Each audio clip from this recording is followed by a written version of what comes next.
न्यायाच्या मागणीसाठी 9 दिवस रस्त्यावर बसलेले संतोष इंदवे आणि कल्पनाताई इंदवे आता न्यायालयीन लढ्यासाठी सज्ज झाले आहेत. उपोषण तुर्तास स्थगित झाले असले तरी न्यायासाठी संघर्ष अजून संपलेला नाही. तो आता न्यायालयाच्या चौकटीत सुरू होणार आहे. ठिकाणी इंदवे परिवारातील संतोष इंदवे व कल्पनाताई इंदवे हे दोघी भाऊ बहिणी आपल्यावर झालेल्या अन्यायाविषयीचा वाचा फोडण्यासाठी व न्याय मागण्यासाठी या ठिकाणी बसले होते. साधारणतः या घटनेमागचा जो उपक्रम आहे आपण पाहू शकता की 9 दिवसापासून सलग या ठिकाणी अमर उपोषणाला बसले असताना देखील प्रशासनाकडे जबाबदारीने त्याची काळजी घेतली गेली नाही. प्रशासनाने यांना दुर्लक्षित केलं गेलं.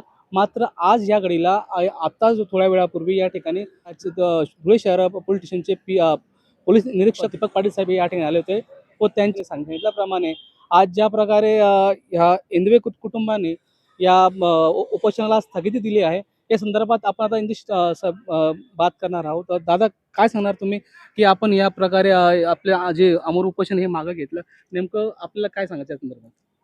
सर, मला असं म्हणायचं आहे की 3 डिसेंबर दिवशीची जी घटना घडली त्यानुसार ॲट्रॉसिटीनुसार ॲक्टनुसार गुन्हा दाखल व्हायला पाहिजे होता. या मागणीसाठी इथे 16 मार्चपासून मी उपोषणाला बसलो होतो. सोबतच मला पाठी म्हणून माझी बहीण होती. परंतु जिल्हाधिकारी कार्यालयाने म्हणावी तशी दखल घेतली नाही आमची.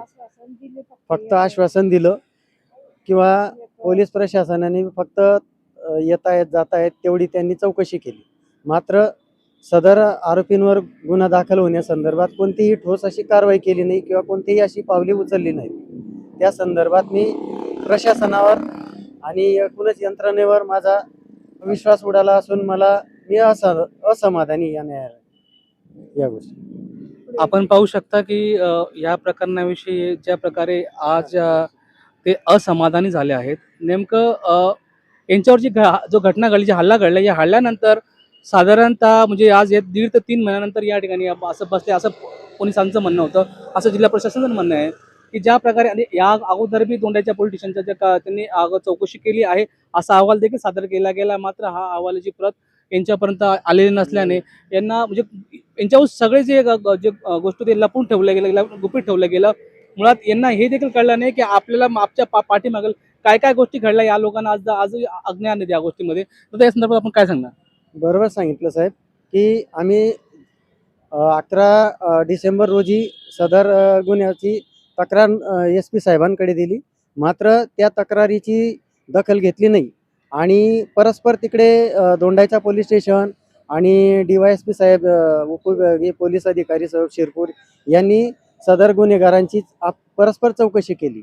ती चौकशी 24 डिसेंबर रोजी झाली आणि आम्हाला ती चौकशी झाली तर त्याचं कळवलं सुद्धा नाही की कारण तक्रारदार आम्ही आहोत, आमच्यावर अन्याय झाला आहे आणि आम्हाला साधं विचारलं देखील नाही.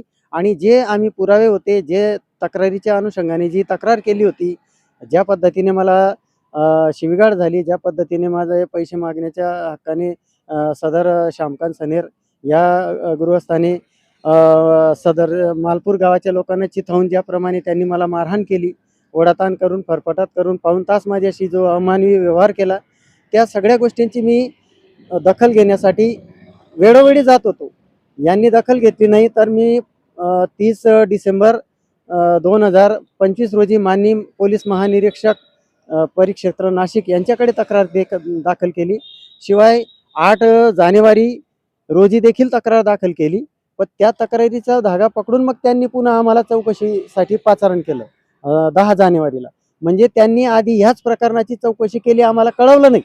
तो अहवाल पण तयार करून घेतला, तो त्यांनी परस्पर आपलं SP साहेबांना सादर पण केला आणि आमच्या प्रकरणाचं काय झालं हे आम्हाला कळवलं पण नाही, माहिती पण नाही.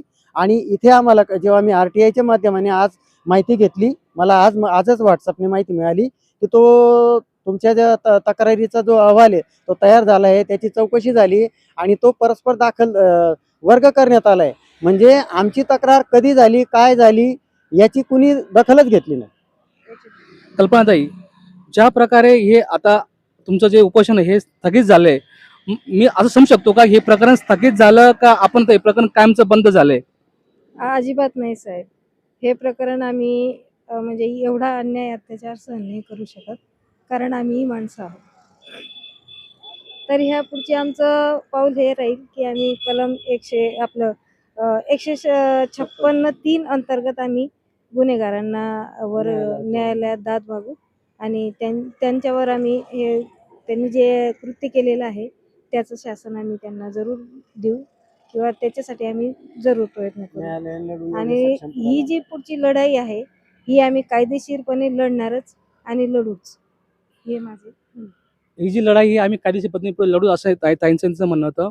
दादा, आता ह्या ज्या प्रकारे तुम्ही हे आंदोलन जे आता हे उपोषण मागं झालं, या मागची पार्श्वभूमी काय असेल? नेमकं काय कारण होतं की तुम्ही आज या घडीला इतके 9 दिवस थांबल्यानंतर तुम्ही मधात हा सोडणं काय नेमकं कारण काय आहे? अजिबात हे हे एवढे दिवस झाले तरी प्रशासनाने दखल घेतली नाही. आम्हाला वाटलं होतं की एवढ्या उच्चपदस्थ अधिकाऱ्यांकडे आपण दाद मागत आहोत, तर याचे 2-3 दिवसात, जास्तीत जास्त 4 दिवसात त्याचा निपटारा होईल, त्याला आम्हाला न्याय मिळेल किंवा काहीतरी कृती घडून येईल किंवा पुढील काही कारवाई करण्यात येईल, असं काहीतरी प्रशासनाकडून हालचाली होतील असं आम्हाला पत्र मिळेल. परंतु तसं काही झालं नाही.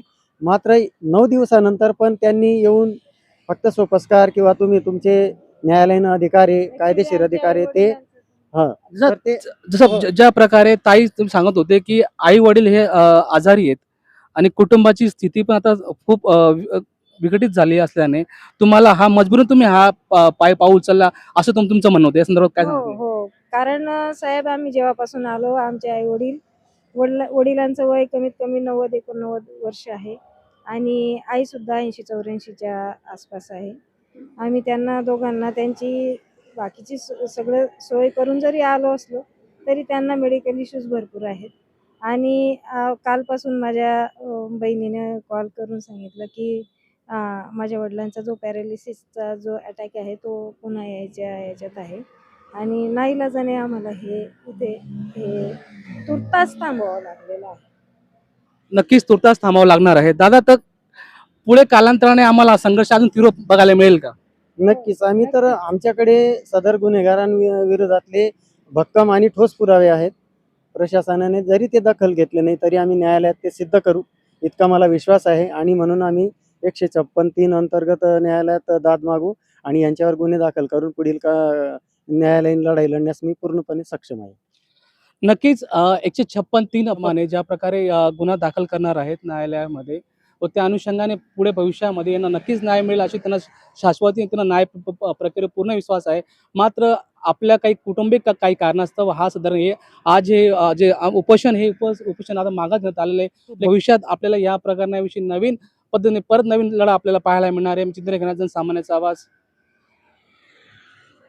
ज्या आंदोलनाच्या तुमच्या उपोषणाच्या काळामध्ये या 9 दिवसाच्या कालावधीमध्ये आतापर्यंत तुम्हाला या संदर्भात उपोषण मागे घेण्यासाठी काही आमिष दाखवण्यात आले का? हा फार महत्त्वाचा प्रश्न विचारला साहेब आपण. 2 दिवस सोडले त्याच्यानंतर तिसऱ्या दिवशी आंदोलनाची गती आणि माझी परिस्थिती याच्यात जबरदस्त उचल घेतली आणि श्यामकांत सनेर आणि जे इतर मालपूरमधील आरोपी होते त्यांच्या माध्यमाने मला, त्यांच्या प्रतिनिधींमार्फत मला अनेक प्रकारची आमिषं आली की तुम्ही तुमचं उपोषण मागे घ्या, तुम्हाला कोणी तिकडून 5 लाख रुपये, कोणी 10 लाख रुपये असं आमच्याकडून व्यक्तिगत भरपाई म्हणून देऊ. तसेच श्याम सनेर याच्याकडून देखील आम्हाला अनेक वेळा ऑफर आल्या की सदर प्रकरण हे थांबवून घेऊ, मध्यस्थी करून 15-20 लाख रुपये जे काही असेल ते, किंवा तुमच्या घरातल्या एखाद्या सदस्याला नोकरीचं वगैरे, अशी अनेक आमिषं आली आणि प्रेशर पण आला. अर्थात प्रेशर हा आम्ही कधी घेतला नाही, परंतु ह्या आमिषाला बळी पडून आमची प्रतिमा किंवा आमच्यावर जो झालेला अन्याय तो त्या पैशाने धुवून निघणारा नाही, की त्या पैशाने आम्ही 2 दिवसाच्या पैशाने आमचं ते काही समाधान होणार नाही. कारण आज आम्ही असं गुन्हा दाखल केला आणि असं मॅनेज होऊन जाऊ तर गुन्हेगारांना शासन किंवा वचक कधी बसणार? पैशाने आपण येऊ गुन्हा दाखल करण्यासाठी, त्यांनी आम्हीच दाखवलं का मग ते प्रकरण दडपायचं? तर हे प्रकरण दडपून घेण्यासाठी किंवा आम्ही माघार घेण्यासाठी हे आमिष पैसे हे आम्ही कदापि नाकारले. याबद्दल मला फार समाधानी आहे आणि अभिमान पण आहे की मी या आमिषाला बळी पडलो नाही.